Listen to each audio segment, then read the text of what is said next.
नमस्ते, प्रणाम। दोस्तों, कैसे हैं आप सब? उम्मीद करता हूं आप लोग अच्छे होंगे और हमेशा अच्छे रहेंगे। दोस्तों, आज हमारे सामने माइक्रोटेक 24x7 का सेट है और कंटिन्यू हम इस पीसीबी के ऊपर क्लास बना रहे हैं ताकि हमारे मैकेनिक भाई अपने काम को और इजी तरीके से कर सकें। जहां भी फंसते हैं वहां ना फंसे। हम अपनी तरफ से उन फॉल्ट्स के ऊपर वीडियो क्रिएट कर रहे हैं जो कि बहुत ज्यादा मात्रा में समस्या प्रदान करता है रिपेयरिंग करते वक्त। उसमें से ही एक ऐसा फॉल्ट है जिसपे अच्छे अच्छे लोग अटक रहे हैं, बट समाधान की बात जब आती है तो दिमाग बिल्कुल शून्य हो जाता है। समस्या क्या है सर? समस्या ये है कि आपके पास एक सेट आता है जिसका मॉसफेट उड़ा हुआ है सारा। जाहिर सी बात है, जब मॉसफेट चेंज कीजिएगा तो ड्राइवर ऐसे बदलना पड़ेगा और बदलना ही जरूरी है, क्योंकि नहीं चेंज कीजिएगा काम बनेगा ही नहीं। क्योंकि जब मॉसफेट उड़ता है साथ में ड्राइवर ऐसे उड़ जाता है। आप मॉसफेट लगाते हैं, ड्राइवर ऐसे लगाते हैं, काम बन जाता है, और नहीं बनता है तो गिट का रेजिस्टेंस जीनर वगैरह चेंज करते हैं। आपका सेट ओके हो गया, आपने टेस्ट किया, सब कुछ ठीक है, आपने अपने कस्टमर को इन्वर्टर हैंड ओवर कर दिया। उसके बाद 2 दिन के बाद आपके पास कंप्लेन आता है कि सर ऐसा है कि मेरा इन्वर्टर वापस खराब हो गया। आप डर जाते हो सकता है कि मॉसफेट फट गया हो, मैं कहां से भरपाई करूंगा। ठीक है, देखते हैं। जब आपने वापस सेट खोला, आप क्या देखते हो? मॉसफेट वगैरह बिल्कुल सही है, बट आपका मेन एसी जो है खराब हो चुका है। आपको लगता है हो सकता है उसी दिन कुछ सॉर्टिंग होगा, बट मेरे से कंप्लीट बन नहीं पाया, चेंज कर देता हूं। आपने किया, फिर 2 से 3 दिन के बाद सेम फॉल्ट। अब मैं समझ सकता हूं कि दोबारा ऐसी लगाने जाओगे तो खुद के जेब से लगा सकते नहीं हो, पार्टी से पैसे मांगोगे, वो कलेश करेगा। ठीक है, क्योंकि उसने पैसे लगाए होते हैं। चलिए, आपने एक बार फिर से लगा दिया, चलो मैं कुछ नहीं कमाया, जो कमाया इसी में चला गया। फिर से वही केस घूम के आता है 3 दिन के बाद, 2 दिन के बाद। अब दिमाग में अपना टेंशन पाल लेते हो, मैं करूं क्या। अब अगर उसका इन्वर्टर आप बना के नहीं देते हो तो होता है क्या है, वो कस्टमर आपके दुकान पे दोबारा चढ़ेगा नहीं, चला गया, आपको कुछ नहीं आता ये बोल के। अब ये समस्या बहुत ज्यादा आता है इस इन्वर्टर में कि मेन एसी बार बार उड़ रहा है, बार बार उड़ रहा है, बार बार खराब हो रहा है। अब क्योंकि ये फॉल्ट बहुत ज्यादा आता है, इसलिए इसके ऊपर बात करना जरूरी है, बहुत आवश्यक है। ठीक है, तो देखिए, ये ऐसी है मेन ऐसी। इसको चलने के लिए चाहिए होता है सर 5 वोल्ट VCC। कितना? 5 वोल्ट VCC। मैं थोड़ा इसको क्लोज कर लेता हूं ताकि आपको समझाने में और इजी हो। उससे बेहतर है कि मैं इस पीसीबी को साइड करूं, किसी दूसरी पीसीबी को यहां रख लेता हूं ताकि मैं आपको समझा सकूं, है ना। तो देखिए, ये एक और पीसीबी है, मैं इसको क्लोज करने की कोशिश करता हूं। देखिए सर, ये रहा हमारा मेन आईसी। ठीक है, ये मेन आईसी है और ये मेन आईसी को चलने के लिए चाहिए VCC 5 वोल्ट। अब इस इन्वर्टर में 7805 लगा हुआ नहीं है कि यहाँ 5 वोल्ट बनेगा। फिर आप सोचोगे कैसे बनता है, आप सोचते होंगे हो सकता है यहाँ पे बनता है 5 वोल्ट डायोड वगैरह से, रेजिस्टेंस वगैरह के माध्यम से ड्रॉप करा के वोल्टेज। नहीं सर, यहाँ बनता है इसके माध्यम से। अब आप बोलोगे सर एक काम करूंगा, इसको चेंज कर दूंगा ठीक हो जाएगा। नहीं होगा सर, इसका फॉल्ट नहीं है। तो पहले आपको समझाते हैं कि ये मैकेनिज्म क्या है। ठीक है, देखिए क्या होता है ना, यहाँ देखिए, यहाँ लगता है बैटरी का माइनस प्रोब, यहाँ लगता है प्लस। ठीक है, प्लस माइनस आ गया। उसके बाद क्या होता है कि ये जो हीट सिंक है, यहाँ से एक प्रिंट आउट होता है और सीधा चला जाता है कहाँ, देखिए देखिए प्रिंट आउट हुआ, सीधा कहाँ गया, इस डायोड के ऊपर। ठीक है, और इस डायोड पे आता है आपका 12 वोल्ट। ठीक है, इसका लोकेशन क्या है सर? D1 है। ठीक है, और इस डायोड के माध्यम से चला जाता है इसके एक पिन पे। ठीक है, इसके एक पिन पे वोल्टेज गया 12 वोल्ट। उसके बाद इसका बीच वाला पिन से 4.9 वोल्ट यानी कि 5 वोल्ट के समथिंग आउट कर देता है, और वही 5 वोल्ट चला जाता है VCC मेन आईसी पर अगर ये पागल हो जाए तो 5 वोल्ट की जगह 12 वोल्ट भेज देगा, 9 वोल्ट भेज देगा, 7 वोल्ट भेज देगा। तो समझना ये है कि ये पागल कैसे होता है। तो क्या है ना कि इसका एक पिन पे आया 12 वोल्ट, बीच वाला पिन से आउट किया 5 वोल्ट, तो ये कितना आउट करेगा इसका जो निर्णय लेगा वो लेगा इसका तीसरा पिन। तो इसका जो तीसरा पिन है सर वो कनेक्ट होता है आपका, देखिए यहाँ लगा हुआ है प्रीसेट VR2। इस प्रीसेट से ये प्रीसेट को जितना कम ज्यादा घुमाइएगा उतना वोल्टेज इसका 2 नंबर पिन से आउट करेगा। ठीक है, अब इस प्रीसेट को मिलाना कैसे है? सबसे पहले मेन ऐसी खोल लीजिए, अगर लगा हुआ रहेगा तो उड़ जाएगा, अगर मिलाने के क्रम में वोल्टेज बढ़ गया तो खोल लीजिए। फिर आपको पता होना चाहिए कि इसका VCC पिन कौन सा है। ठीक है, तो इसका VCC पिन होता है पिन नंबर 6 मेन IC का। 6 पर आप लगाए मल्टीमीटर को, वोल्ट दिख रहा है आपको। फिर आप इस प्रीसेट को मिलाइए, अगर वोल्टेज गड़बड़ाया हुआ है तो मिलाइए, मिला के कर दीजिए 4.9 वोल्ट। अब आप बोलेंगे सर मैंने 4.9 वोल्ट मिला दिया, IC डाल के दे दिया, फिर चला 3 दिन फिर खराब हो गया, ये क्या फॉल्ट? तो इसका मतलब आपके साथ आपका जो PCB है, जो बोर्ड धोखा कर रहा है। यहाँ सिर्फ मिलाने से काम नहीं चलेगा। ठीक है,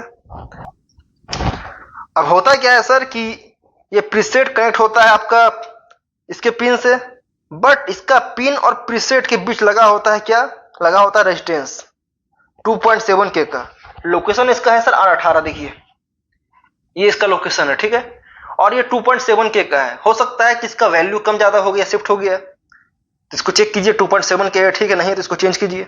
ठीक है, उसके बाद क्या होता है कि आपका ये जो प्रीसेट है ये ऑटोमेटिक वोल्टेज कम ज्यादा कर देता है। ठीक है, ये भी खराब हो सकता है, बट जब मिलाइएगा उस टाइम ठीक चलेगा। अब आपके दिमाग में हो रहा होगा कि ये प्रीसेट से वोल्टेज एडजस्ट कैसे हो रहा है? सीधा सा फंडा है कि इस प्रीसेट का एक पिन को कर दिया गया है ग्राउंड से कनेक्ट और दूसरा पिन को कर दिया गया है LM317 से कनेक्ट। तो ये ग्राउंड को जितना कम ज्यादा इसमें डालेगा उतना कम ज्यादा वोल्टेज यहाँ पर एडजस्ट होगा, यानी कि ग्राउंड जितना घुसेगा पॉजिटिव लाइन में उतना वोल्टेज कम ज्यादा आउट करेगा। पिन नंबर 2 इसका, बात समझ में आया? ठीक है, अब कई बार क्या केस बनता है कि काफी बार IC उड़ने के बाद यहाँ VCC सप्लाई बनना बंद हो जाता है, बनेगा या नहीं। आप कुछ भी चेंज कर दो, STR लगा दो, आप कुछ भी चेंज कर दो, LM317 लगा दो, प्रीसेट लगा दो, रेजिस्टेंस लगा दो, बट यहाँ पे वोल्टेज बनेगा या नहीं। उस टाइम होता है क्या है कि ग्राउंड घुस गया होता है VCC लाइन में डायरेक्ट। तो कैसे हो सकता है? तो कोई ऐसा कंपोनेंट जो कि ग्राउंड से कनेक्ट है एक साइड से और दूसरा साइड से कनेक्ट है पॉजिटिव से, अगर वो कंपोनेंट शॉर्ट हो जाएगा, देखिए कोई ऐसा कंपोनेंट जो कि एक साइड से कनेक्ट है ग्राउंड, एक साइड से कनेक्ट है आपका VCC से, अब कहीं ये शॉर्ट हो जाएगा तो ये ऐसे हो जाएगा।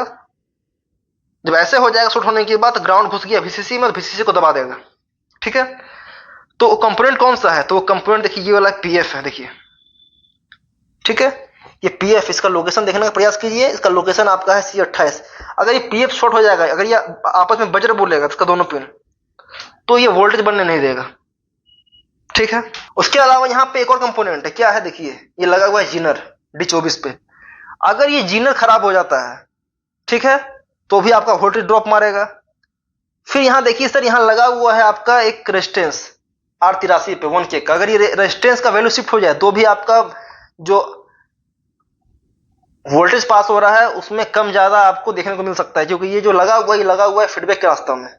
ठीक है, तो अगर ये फॉल्ट आपके पास आता है कि बार बार ऐसे उड़ रहा है, तो पहला बार तो आप इसको देख सकते हो एडजस्ट करके, बट अगर उसके बाद भी खराब हो जाए तो उससे बढ़िया है कि बार बार टेंशन पालने से बेहतर है कि अगर ये फॉल्ट आता है LM317, ये प्रीसेट, ठीक है, उसके बाद इस रेजिस्टेंस को R18 पे लगा रेजिस्टेंस इसको, ठीक है, इस जीनर को और R83 पे लगा हुआ रेजिस्टेंस 1K का, इसको एक साथ कबाड़ के फेंकिए और नया डाल दीजिए। उसके बाद IC को निकाल के इसका VCC सप्लाई जो 5 वोल्ट होता है पिन नंबर 6 पे सेट कर दीजिए, पर पूरा 5 वोल्ट सेट नहीं करना है, 4.9 वोल्ट सेट करना है। ठीक है, उसके बाद पटक दीजिए PCB लगा के इन्वर्टर में दे दीजिए, कस्टमर को हैंड ओवर कर दीजिए। आपका इन्वर्टर में मेन IC कभी नहीं उड़ेगा। ठीक है, ये बीमारी मैं आपको ऐसा बता दिया कि आप में से बहुत से लोग परेशान होंगे। ये परमानेंट सॉल्यूशन है, इसके बाद कोई सॉल्यूशन मिलेगा ही नहीं आपको इसके ऊपर। ठीक है, तो आई होप कि ये वीडियो आपको बहुत पसंद आया हो, और पसंद आया दोस्तों तो ज्यादा कुछ नहीं, बस एक लाइक कर दीजिए वीडियो को, क्योंकि उससे हमें प्रेरणा मिलती है कि हम जो काम कर रहे हैं वो लोगों को पसंद आ रहा है। अगर ऐसा ऐसा फॉल्ट आते रहेगा तो ऐसा ऐसा सॉल्यूशन भी आते रहेगा, ये ध्यान रखिए। और ये कुछ नहीं है सर, ये तो नॉर्मल बोर्ड है। इस मंथ के बाद जितना भी PCB पे वीडियो बनेगा सारा PCB आपको मिलेगा SMD बोर्ड। ठीक है, इस मंथ के बाद ओनली फॉर एसएमडी बोर्ड पे काम होने वाला है यूट्यूब पे। लुमिनस रहेगा, मैक्रोटेक रहेगा, दोनों रहेगा, ठीक है। अभी व्यस्तता ज़्यादा है, इस कारण थोड़ा कम काम कर पा रहा हूँ यूट्यूब पे, बट थोड़ा सा जैसे फ्री हो जाता हूँ आप लोग के लिए बहुत ही बेहतर बेहतर वीडियो बना के लाऊंगा, और टॉपिक बाय टॉपिक, ठीक है। ऐसा नहीं कि कुछ भी बता दिया। देखिए क्या है ना, मेरे पास भी दिन भर में कम से कम 20-25 इन्वर्टर आता है, मेरा 4 वर्कशॉप है। चाहूँ तो सबका वीडियो बना सकता हूँ, बट नहीं हो पाएगा सर। क्यों? क्योंकि सामने कस्टमर खड़ा रहता है, और कस्टमर के सामने खड़ा होकर वीडियो शूट करना थोड़ा ऑकवर्ड लगता है मुझसे तो नहीं हो पाता है कि सामने कस्टमर खड़ा है और काम कर रहा हूँ, मेरा स्टाफ काम कर रहा है और मैं वीडियो शूट करूँ, ये मुझे थोड़ा ऑकवर्ड लगता है। तो बेहतर ये होता है कि मैं आपको पढ़ा दूंगा तो फायदा क्या होगा, बन जाएगा आपसे एक बार में। अब मैं आपको हर इन्वर्टर दिखाऊं कैसे रिपेयर कर रहा हूं, तो आप कितना सीख पाओगे? हर इन्वर्टर में 50 तरह का फॉल्ट आता है। अभी जो मैं आपको फॉल्ट बताया, कोई इन्वर्टर में ये खराब निकलेगा, किसी में ये निकलेगा, किसी में ये निकलेगा, आप कितना देखोगे? देखते रहोगे, परेशान हो जाओगे, बना नहीं पाओगे। बट मैं जो सिखा दिया, ये क्लास हो गई एक तरह का। हाँ, ये क्लास सर्किट डायग्राम के माध्यम से नहीं हो रहा है, डायरेक्ट प्रैक्टिकल हो रहा है, क्योंकि यूट्यूब पे सर्किट डायग्राम दिखाना पॉसिबल नहीं है, क्योंकि आप समझोगे नहीं अगर मैं दिखा दूंगा बीच से। तो जिनको मैं क्लास देता हूं उनके लिए ठीक है, समझ में आ जाएगा उनको, क्योंकि उनको सर्किट डायग्राम मिल रहा है शुरू से लेकर लास्ट तक। बट आपके लिए नहीं है सर, आप नहीं समझ पाओगे। तो मैं प्रैक्टिकल तरीके से जितना बेहतर हो सकता है मैं आपको करवा रहा हूं, और आप बिल्कुल कीजिए, और वीडियो को स्टेप बाय स्टेप देखिए, मिस मत कीजिए।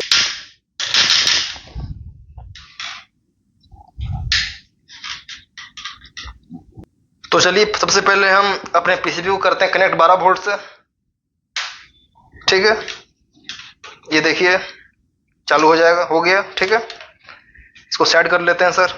उसके बाद हम अपने मीटर को करते हैं 12 वोल्ट से कनेक्ट, ताकि आपको दिखा सकूं कि पीसीबी अभी 12 वोल्ट से कनेक्ट है।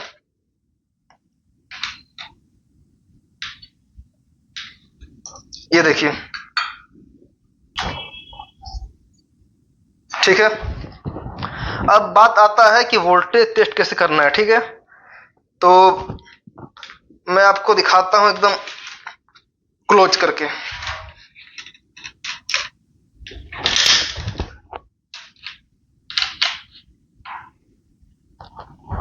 देखिए सर, सबसे पहले आपको देखना है डायोड के ऊपर, ठीक है।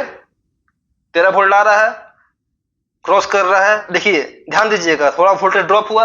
डायोड का नियम है, जब डायोड में से वोल्टेज क्रॉस करता है तो कुछ वोल्टेज को दबा देता है, ठीक है। परेशान नहीं होना है। अब ये वोल्टेज कहां जाएगा? ये वोल्टेज जाएगा आपका रेगुलेटर का पिन नंबर 3 पे, ठीक है। और पिन नंबर 2 से देखिए तो वोल्टेज आउट कर रहा है 4.8 वोल्ट, ठीक है। क्लियर है? और देखिए वही वोल्ट जाएगा आपका पिन नंबर 6 पे, ठीक है। देखिए, ठीक है। अब ऐसा है कि समझते हैं इसको, ठीक है। तो मैं क्या बताया था कि पिन नंबर 3 जो होता है इसका, वहां पे आपका आ गया 12 वोल्ट, पिन नंबर 2 से आउट किया, बट पिन नंबर 1 जो है यहाँ पे 3.5 वोल्ट है। उसके बाद अगर आप चेक करेंगे यहाँ पे इस रेजिस्टेंस के ऊपर और 18 के ऊपर, तो यहाँ आपको वोल्टेज मिल रहा है 3.5, बट जैसे इसको क्रॉस कीजिएगा नहीं मिलेगा। क्यों?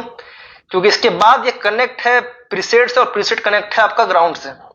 अब आपके माइंड में आ रहा होगा सर अगर वोल्टेज को ड्रॉप ही करना है तो डायरेक्ट प्रीसेट को कर दीजिए ना कनेक्ट पिन नंबर 1 से। नहीं सर, अगर प्रीसेट पे ग्राउंड रहेगा और पिन नंबर 1 पे सप्लाई रहेगा पॉजिटिव का, दोनों को सटा दीजिएगा, पीसीबी में शॉर्ट सर्किट हो जाएगा।